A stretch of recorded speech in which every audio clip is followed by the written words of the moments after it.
away.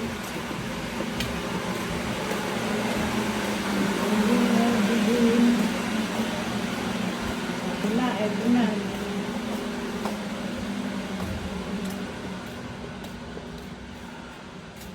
Ano? May kuting. Okay. May kuting sa kwarto.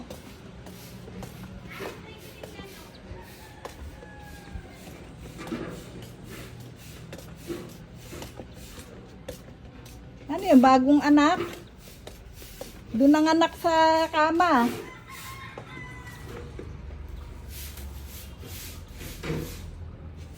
Ano ba yung sumabit pa?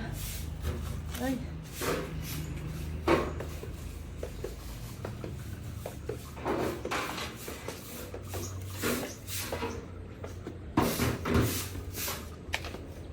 Bagong anak siguro yung ano pusa.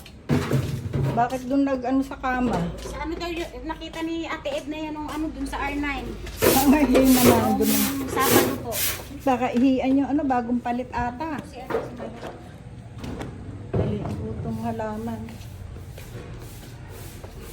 Thanks for watching.